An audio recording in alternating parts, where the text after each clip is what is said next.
Hello बच्चों, आज हम लोग क्षेत्र के बारे में अध्ययन करेंगे। क्षेत्र, विद्युत क्षेत्र और किसी आवेश के कारण किसी स्थान पर उत्पन्न विद्युत क्षेत्र की तीव्रता। पहले क्षेत्र पर आते हैं। क्षेत्र या फील्ड। एक बार भौतिकी में क्षेत्र शब्द का उपयोग व्यापक रूप से उस राशि को निर्दिष्ट करने या बताने के लिए किया जाता है जो दिक् स्थान यानी स्पेस के प्रत्येक बिंदु पर परिभाषित की जा सके तथा जो एक बिंदु से दूसरे बिंदु तक जाने में प्रायः परिवर्तित हो जाती है। दो चीजें हैं। किसी भी ऐसी भौतिक राशि को हम लोग क्षेत्र कहेंगे जो, पहली बात तो ये है कि किसी स्पेस का मतलब दिक् स्थान में है। त्रिविमीय क्षेत्र में किसी भी स्थान पर आप उसको परिभाषित कर सकते हो और दूसरा, एक स्थान से दूसरे स्थान तक जब आप जाते हो तो उस राशि का मान प्रायः बदल जाता है। इसके पहले हम लोगों ने जैसे गुरुत्वीय क्षेत्र पढ़ा होगा। पिछले साल जब हम लोगों ने गुरुत्वीय बलों के बारे में पढ़ा है तो वहाँ गुरुत्वीय क्षेत्र के बारे में पढ़ा है।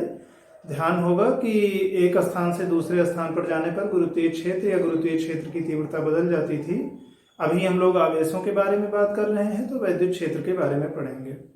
तो क्षेत्र से फिर आते हैं वैद्युत क्षेत्र पर। विद्युत भी लिखा रहता है, वैद्युत भी कुछ किताबों में लिखा रहता है और ये द्या संयुक्त अक्षर है। इसको आप अलग अलग ऐसे लिख सकते हो, आधा या में छोटी हो की मात्रा। तो वैद्युत क्षेत्र यानी इलेक्ट्रिक फील्ड, इसको आप कैसे परिभाषित कर सकते हो? पहली बात तो ये कि हमारे पास कोई आवेश है या कोई आवेशित निकाय है तो उसके वैद्युत गुण, उसके चारों ओर का वातावरण उसके कारण किस तरह से वैद्युत रूप से प्रभावित होता है, ये उस स्थान पर विद्युत क्षेत्र को व्यक्त करता है। तो पहली बात तो विद्युत क्षेत्र का मतलब है कि ये कोई एक आवेश, मान लो बिंदु आवेश है या कई छोटे छोटे बिंदु आवेश से मिलकर बना हुआ निकाय है या कोई एक निकाय है जो आवेशित है, तो उसके वैद्युत पर्यावरण, एनवायरमेंट को, परिवेश उसका कैसा बन रहा है उसकी वजह से उसको व्यक्त करने का एक उपाय है। और इसे किसी आवेश के चारों ओर उस दिक् स्थान यानी स्पेस, त्रिविम क्षेत्र का मतलब जैसे हम लोगों ने विमाएं पढ़ी हैं, किसी वस्तु की गति को या स्थिति को व्यक्त करने के लिए हमें जितने चरों की आवश्यकता होती है वो उसकी विमाएं हैं। अभी यहाँ त्रिविम का मतलब जिसकी तीन विमाएं हों। जैसे मान लो एक पतला लंबा तार है हमारा, तो उसको हम लोग एक विमीय कह सकते हैं कि आपको उसमें केवल लंबाई बतानी है। कोई पृष्ठ है, उसका क्षेत्रफल है, पृष्ठ के बारे में बताना है तो उसका हम लोग केवल लंबाई और चौड़ाई दो राशियां बताते हैं, तो दो विमाएं हो गई। अच्छा, किसी राशि में लंबाई, चौड़ाई और मोटाई तीनों हैं। जैसे मान लो आपको कमरे का आयतन बताना हो तो वहां पर आपको तीन राशियां बतानी पड़ेंगी, लंबाई कितनी है, चौड़ाई कितनी है, ऊंचाई कितनी है, तो वो तीन विमाएं हुई। तो जितने चरों की आवश्यकता होती है किसी राशि को या किसी स्पेस में स्थित को व्यक्त करने के लिए, वो उसके विमाओं की संख्या है। अभी हम त्रिविमीय का मतलब है लंबाई, चौड़ाई और ऊंचाई तीनों की बात कर रहे हैं। तो आवेश के चारों ओर का वह क्षेत्र, त्रिविमीय क्षेत्र या दिक् स्थान, जहां तक उस आवेश के प्रभाव का अनुभव किया जा सके। मान लो कोई आपने एक आवेश रखा, उस आवेश के चारों ओर का वह क्षेत्र जहां तक उसके प्रभाव का अनुभव किया जा सके, उस क्षेत्र को हम लोग विद्युत क्षेत्र कहेंगे। एक उदाहरण और लेते हैं। क्षेत्र का मतलब है जैसे हम लोग सड़क पर जा रहे होते हैं, बोर्ड लगे रहते हैं कहीं पर, जैसे मान लो ये थाना सीमा प्रारंभ या अमुक थाना सीमा समाप्त या फला जिला सीमा प्रारंभ, तो उस बोर्ड के एक तरफ एक जिले की सीमा रहती है, उस बोर्ड के दूसरे तरफ दूसरे जिले की सीमा रहती है। अब जो जिला स्तर के अधिकारी हैं, जैसे मान लो जिलाधिकारी डीएम हो गए किसी जिले के, वो किसी एक जिले की परिसीमा के अंदर, उसकी बाउंड्री के अंदर वहां नियम, कानून, व्यवस्था, शांति, इन सब के लिए जिम्मेदार होते हैं। तो उनका प्रभाव या उनके जो भी निर्देश होंगे वो उस जिले की सीमा के अंदर तक के लिए लागू होते हैं। वो उनका प्रभाव क्षेत्र है कि अपने जिले की सीमा के अंदर ही उनके नियम निर्देश लागू होंगे। उसी तरह से राज्य सरकार, जैसे मान लो आप उत्तर प्रदेश सरकार की बात करते हो, तो उत्तर प्रदेश की परिसीमा के अंदर जो भी नियम कानून उत्तर प्रदेश सरकार बनाएगी वो उत्तर प्रदेश के अंदर लागू होंगे। जरूरी नहीं है कि दूसरा प्रदेश उन कानूनों को उसी रूप में माने। तो क्षेत्र का मतलब है जहां तक उसके प्रभाव का अनुभव किया जा सके। विद्युत क्षेत्र, कोई आवेश आपके पास है, कोई आवेशित कण है या कोई आवेशित निकाय है, और जहां तक आप उस आवेश के प्रभाव का अनुभव करते हो वो उस आवेश का विद्युत क्षेत्र है। प्रभाव का अनुभव कैसे करेंगे? बल लगा करके, बल द्वारा।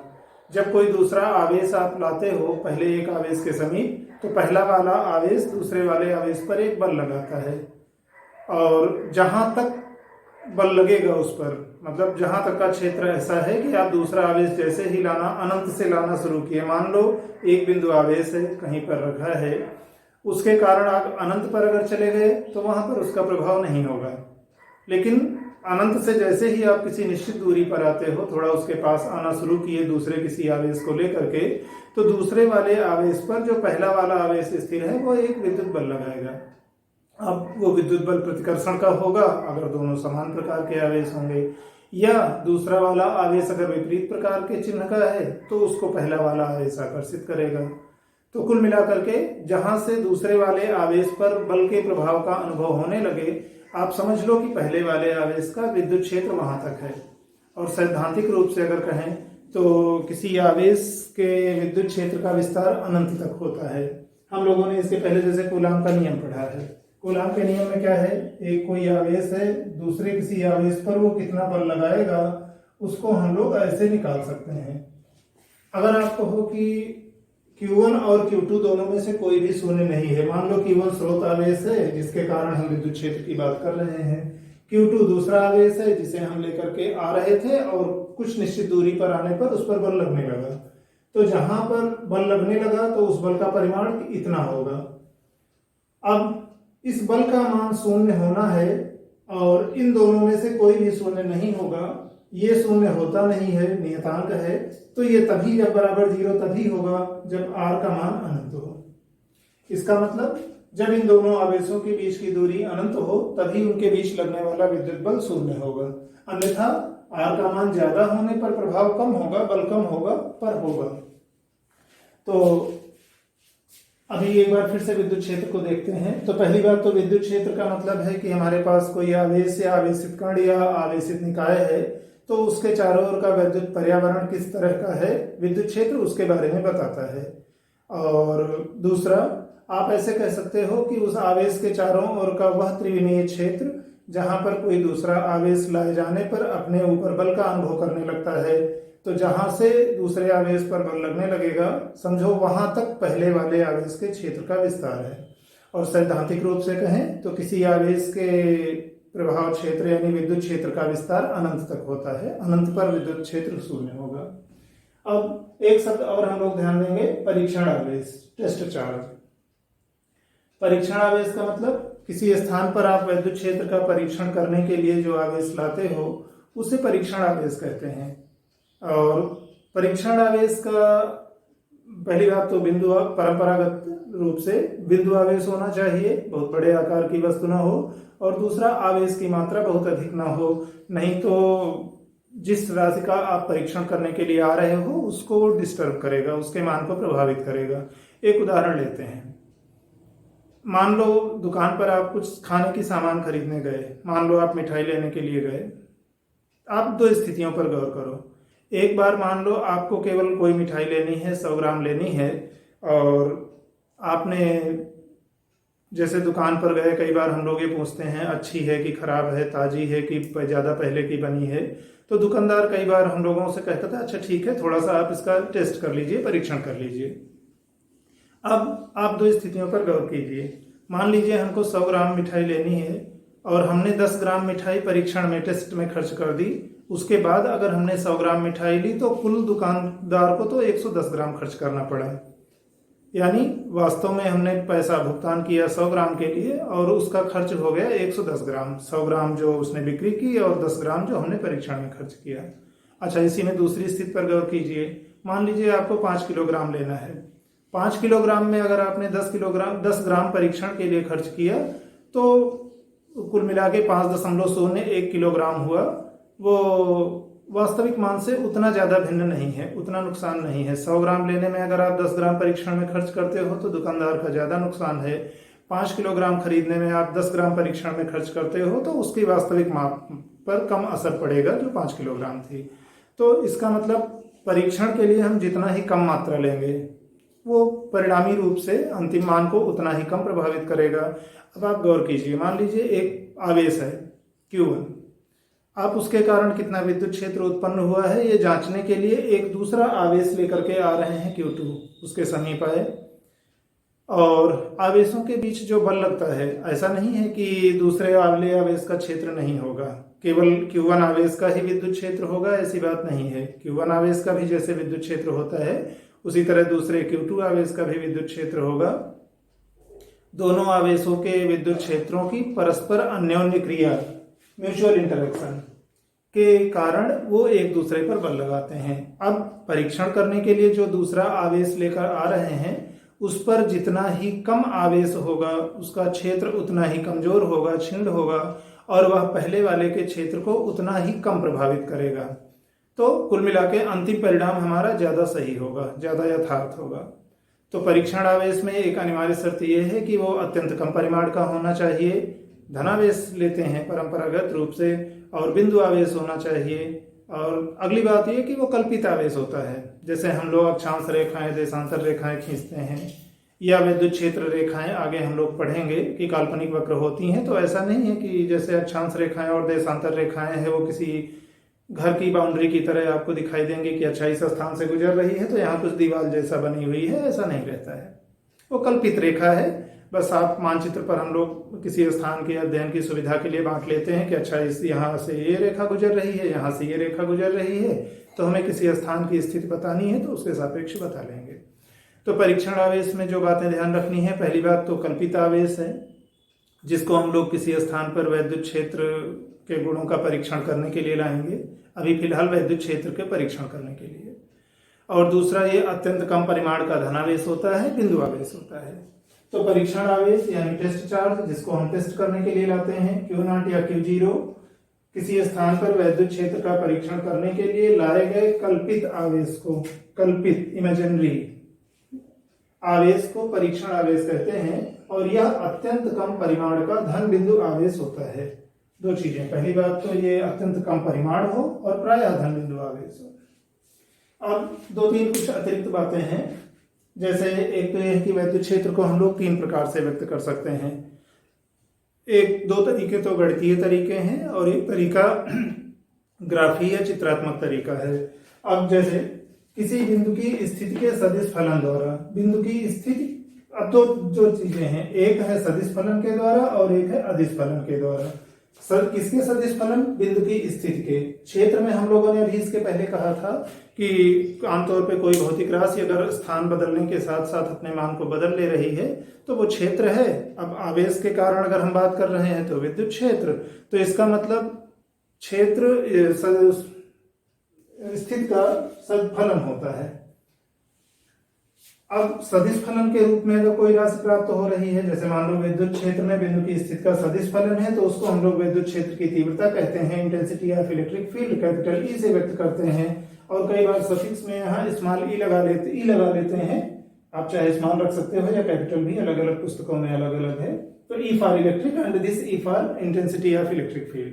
जैसे क्योंकि इसके पहले भी हम लोगों ने इसके अलावा पढ़ा है गुरुत्वीय क्षेत्र की तीव्रता, जैसे मान लो Eg, तो ये हो गया ई कैपिटल, ये हो गया इंटेंसिटी ऑफ फील्ड, और G का मतलब ग्रेविटेशनल, तो ग्रेविटेशनल फील्ड है उसकी इंटेंसिटी, E का मतलब इलेक्ट्रिक फील्ड है उसकी इंटेंसिटी।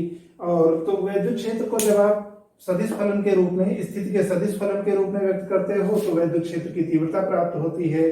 और यहाँ ये जो इस तरह लिखा है ER, इसका मतलब है कि ये जो E है ये R का फलन है।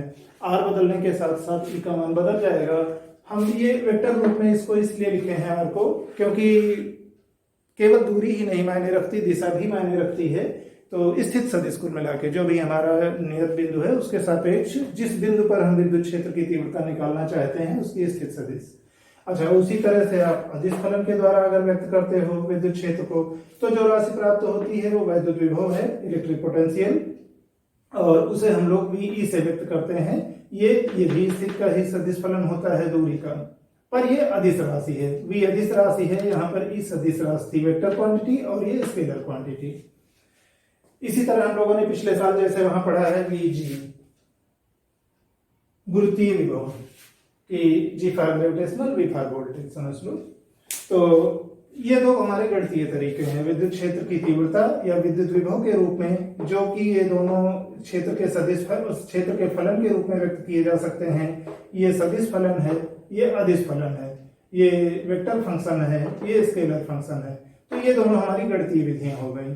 और तीसरी है एक ग्राफीय विधि या चित्रात्मक रूप से निरूपण। जब हम विद्युत क्षेत्र का करते हैं तो वो विद्युत क्षेत्र रेखाओं के रूप में होता है, आगे हम लोग पढ़ेंगे। और एक बात ये कि क्षेत्र के किसी स्थान का एक अभिलाक्षणिक गुण, स्पेशल गुण होता है, अभिलाक्षणिक गुण होता है कैपिटल ई या कैपिटल वी।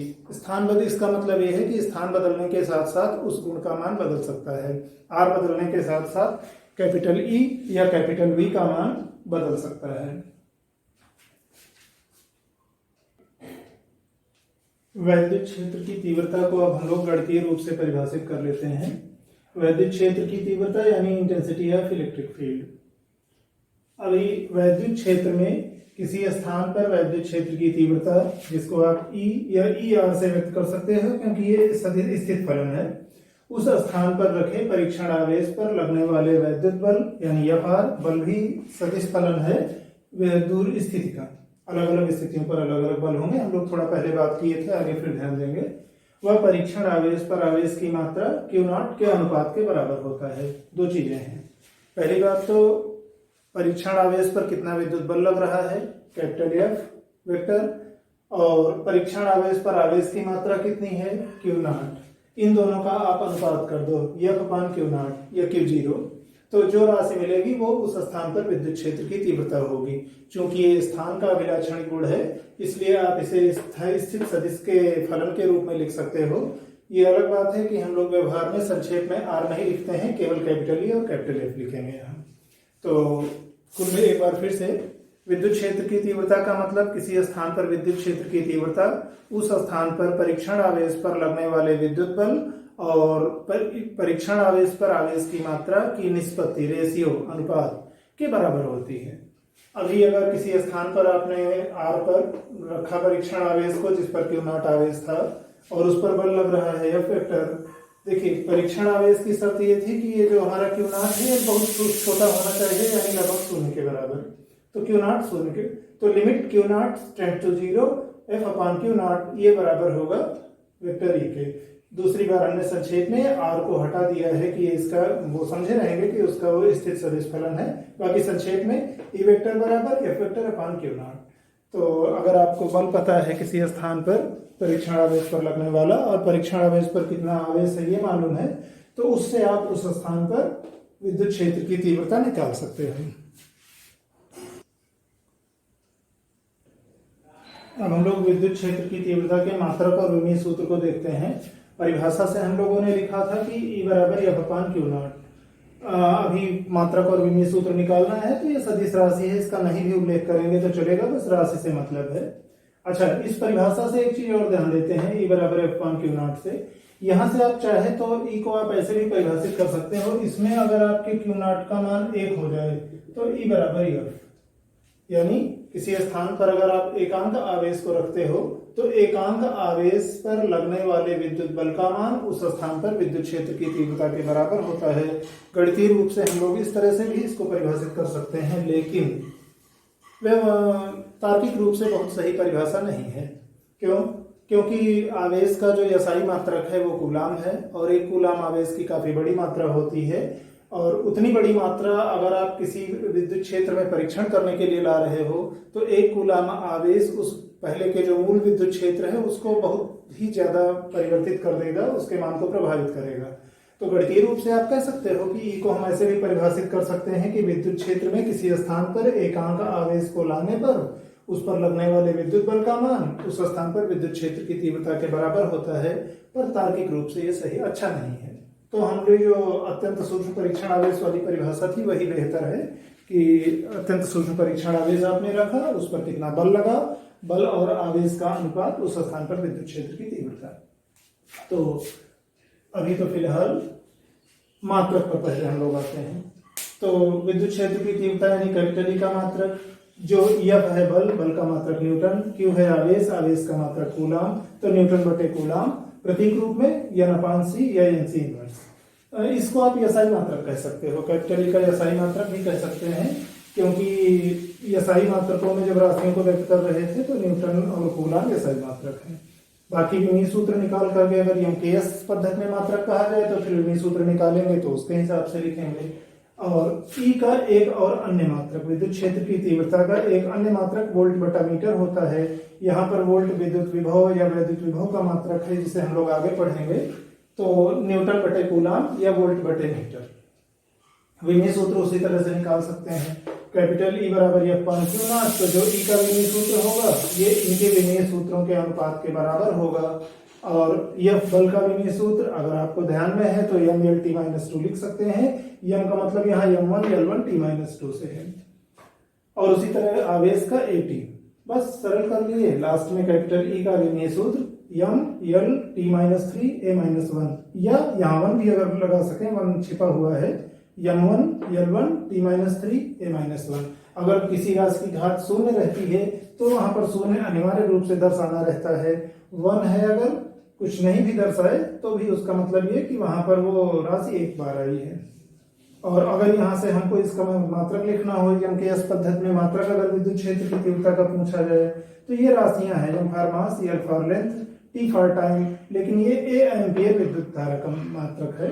तो इसके लिए किलोग्राम, ये मीटर, ये अपॉन सेकंड क्यूब, और वो अपॉन में ही रहेगा एम्पियर। तो ये इसका मात्रक और विमीय सूत्र विद्युत क्षेत्र की तीव्रता का। एक बिंदु आवेश के कारण किसी स्थान पर हम लोग विद्युत क्षेत्र की तीव्रता मान लो निकालना चाहते हैं कि हमारे पास एक बिंदु आवेश है, उसके कारण कुछ दूरी पर कितना विद्युत क्षेत्र उत्पन्न हो रहा है। अभी सरलता के लिए हम मान लेते हैं कि ये व्यवस्था हमारी निर्वात में स्थित है। मान लिया एक बिंदु आवेश है, उस पर आवेश स्मॉल क्यू है। इस बिंदु आवेश से स्मॉल आर दूरी पर एक बिंदु पी है, पी फॉर पॉइंट, और इस बिंदु पी पर हम उत्पन्न विद्युत क्षेत्र की तीव्रता निकालना चाहते हैं जो इस आवेश के कारण उत्पन्न हुई होगी। तो इस बिंदु आवेश क्यू के कारण इस बिंदु पी पर उत्पन्न विद्युत क्षेत्र की तीव्रता की गणना करनी है। परिभाषा में अभी हम लोगों ने क्या लिखा था इसके पहले कि अगर किसी विद्युत क्षेत्र के किसी स्थान पर हमें विद्युत बल पता चल जाए जो उस स्थान पर रखे परीक्षण आवेश पर लग रहा है, यानी परीक्षण आवेश पर आवेश की मात्रा मालूम हो और परीक्षण आवेश पर किसी स्थान पर लगने वाला विद्युत बल मालूम हो, तो हम कैपिटल ए की गणना कर सकते हैं। तो यहाँ हम लोग वही करेंगे। पहले मान लेते हैं कि कोई बिंदु आवेश है, स्मॉल क्यू है, वो निर्वात में स्थित है, और इससे स्मॉल आर दूरी पर स्थित बिंदु पी पर इस आवेश क्यू के कारण उत्पन्न वैद्युत क्षेत्र की तीव्रता यानी कैपिटल ई की गणना करनी है।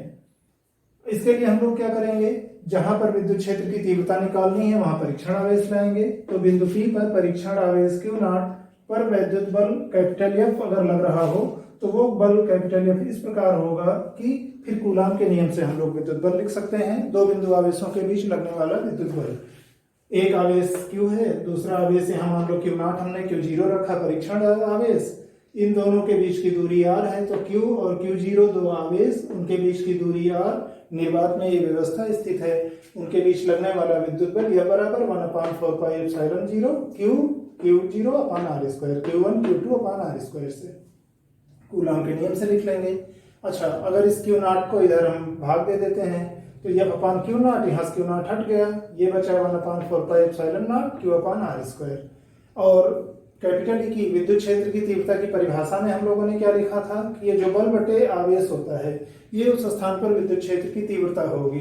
तो इसके स्थान पर हम विद्युत क्षेत्र की तीव्रता लिख सकते हैं। तो कैपिटल ई की परिभाषा से ये जो समीकरण 1 है इसमें यह बटा क्यू नॉट के स्थान पर कैपिटल ई रखने पर ई का हमें ये मान प्राप्त होता है। ये निर्वात के लिए है, एक बिंदु आवेश के कारण किसी बिंदु पर उत्पन्न विद्युत क्षेत्र की तीव्रता। कुछ अतिरिक्त बातें विद्युत क्षेत्र से संबंधित देखते हैं। हम लोगों ने इसके पहले जो समीकरण 2 लिखा था कि Q बिंदु आवेश के कारण R दूरी पर उत्पन्न विद्युत क्षेत्र की तीव्रता कैपिटल ई बराबर 1/4πε0 Q अपान आर स्क्वायर, जब निर्वात में यह व्यवस्था स्थित है। अब इसी को हम वहां पर हमने खाली परिमाण लिखा था, क्योंकि विद्युत क्षेत्र की तीव्रता सदिश राशि है। अगर इसको हम सदिश रूप में लिखना चाहें तो जो समीकरण 2 था इसके पहले, उस समीकरण 2 का सदिश रूप होगा कैपिटल ई वेक्टर बराबर 1/4πε0 क्यू अपान आर स्क्वायर। ये दो, और सदिश के लिए ये यूनिट वेक्टर आर आ जाएगा। यूनिट वेक्टर आर क्या है, बिंदु आवेश क्यू से उस बिंदु पी की ओर जाने वाला स्थित सदिश, बिंदु पी का स्थित सदिश है क्यू, जहां पर स्थित है आवेश बिंदु आवेश उसके सापेक्ष। और एकांक सदिश की परिभाषा आप जानते हो कि एकांक सदिश का मान उस सदिश और सदिश के परिमाण के अनुपात के बराबर होता है। तो अगर वो मान आप यहाँ रखते हो आर वेक्टर अपान आर, तो आर वेक्टर ऊपर बचेगा, आर एक और नीचे अतिरिक्त आ जाएगा, तो क्यू अपान आर क्यूब। ध्यान रखिएगा अगर हम लोग इस रूप में लिखते हैं तो यहाँ से ये संकोच, ये दुविधा ना हो, ये कंफ्यूजन ना हो कि E proportional to 1 upon R cube है। वास्तव में E proportional to 1 upon R square ही है। यहाँ आर क्यूब है तो यहाँ अंश में साथ में आर वेक्टर भी ऊपर है, तो एक आर अतिरिक्त अंश में है, तो वास्तव में ये आर स्क्वायर ही है। तो ये दो रूप फिलहाल सदिश रूप में विद्युत क्षेत्र की तीव्रता एक बिंदु आवेश के कारण उत्पन्न कैपिटल ई वेक्टर बराबर 1/4 epsilon naught Q upon R square, unit vector R, ये यूनिट वेक्टर आर बिंदु आवेश क्यू से बिंदु पी की ओर होगा। इसको एक अन्य रूप में ऐसे लिख सकते हैं क्योंकि ये काम सदिश की परिभाषा से जानते हैं। अब अगर निर्वात में ये व्यवस्था न होकर के किसी माध्यम में हो और मान लो उस माध्यम का परावैद्युतांक कैपिटल के है, तो फिर क्या होगा? इस तरह वैद्युत के जितने भी सूत्र हैं सभी में जब कभी भी निर्वात के स्थान पर माध्यम आए तो आप निर्वात की विद्युतशीलता के स्थान पर माध्यम की विद्युतशीलता रख दीजिएगा। और इन दोनों के बीच का संबंध इसके पहले हम लोग पढ़े हैं, एप्सिलॉन बराबर एप्सिलॉन नॉट के, या एप्सिलॉन बराबर एप्सिलॉन 0 इंटू के, या के बराबर एप्सिलॉन बटे एप्सिलॉन 0।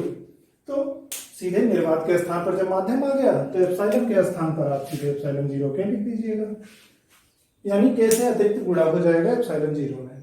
तो ये हो जाएगा किसी आवेश के चारों ओर जब के परावैद्युतांक का माध्यम है तो वहां पर विद्युत क्षेत्र की तीव्रता उस बिंदु आवेश के कारण इतनी होगी। और अगर हम ये सारी मात्रकों में इन राशियों को लिखें, जैसे मान लो सवाल हल करते समय आपको राशियों के मान दिए हुए हों, अगर वो ये सारी मात्रकों में है, यानी आवेश कूलाम में है, दूरी मीटर में है और विद्युत क्षेत्र की तीव्रता आपकी न्यूटन प्रति कूलाम में आनी है, तो ये सारी मात्रकों में ये इतना हो जाएगा। 1/4 एप्सिलॉन नॉट की जगह 9/10 लिख सकते हैं और के बटा में है तो ऐसे आप लिख सकते हो। ये हो जाएगा ये सारी मात्रकों में माध्यम होने पर एक बिंदु आवेश के कारण उत्पन्न विद्युत क्षेत्र की तीव्रता। अच्छा, परिभाषा पर फिर हम लोग एक बार लौटते हैं। परिभाषा में हमने लिखा था कैपिटल ई बराबर एफ अपान क्यू, या सदिश रूप में कहें तो वेक्टर। अब ए क्यू के स्थान पर क्यू नॉट हमने लिखा था। ठीक है, ऐसा नहीं है कि परीक्षण आवेश पर ही बल लगेगा, आप कोई भी आवेश लेकर के आओगे बल लगेगा। मान लो हमने विद्युत क्षेत्र की तीव्रता कैपिटल ई वेक्टर है और उसमें क्यू आवेश रखा है, उस पर लगने वाला बल एफ वेक्टर है, तो एफ वेक्टर बराबर क्यू अपान ई वेक्टर। परिभाषा से देख सकते हैं ई वेक्टर बराबर ये क्यू नीचे आ जाएगा एफ बटा क्यू। यहाँ पर दो स्थितियां देख सकते हैं, अगर ये क्यू धनावेश है तो यह बराबर प्लस क्यू ई, और अगर ये क्यू ऋणावेश है तो यह बराबर माइनस क्यू ई। और ध्यान दीजिएगा अगर ये माइनस, परिमाण तो दोनों का समान है, क्यू ई ये भी है, क्यू ई ये भी है, अंतर यह है कि यहाँ धन चिन्ह है। ये धन चिन्ह ये प्रदर्शित करता है कि ई वेक्टर और एफ वेक्टर की दिशा एक समान होगी, और यहाँ माइनस चिन्ह ये प्रदर्शित करेगा कि ई वेक्टर की दिशा और एफ वेक्टर की दिशाएं विपरीत हैं। परिमाण दोनों स्थितियों में समान है। जब हमने क्यू आवेश कैपिटल ई तीव्रता के विद्युत क्षेत्र में रखा है तो धनावेश अगर आपने रखा है तो उस पर जो बल होगा वो विद्युत क्षेत्र की दिशा में होगा। ऋणावेश अगर आपने रखा है तो उस पर विद्युत क्षेत्र की दिशा के विपरीत दिशा में बल लगेगा। और अगर कोई आवेश गति करने के लिए स्वतंत्र हो, मान लो छोटा सा कोई आवेश है, गति करने के लिए स्वतंत्र है कि जिस उधर उचित दिशा में उस पर बल लगेगा उस दिशा में वह आवेश गति करेगा, तो धनावेश विद्युत क्षेत्र की दिशा में गति करेगा क्योंकि उस पर विद्युत क्षेत्र की दिशा में बल लग रहा है, और ऋणावेश विद्युत क्षेत्र के विपरीत दिशा में गति करेगा क्योंकि ऋणावेश पर विद्युत बल की दिशा विद्युत क्षेत्र की दिशा के विपरीत होगी। अब इसके बाद हम लोग इस पर कुछ आंकिक प्रश्न देखते हैं।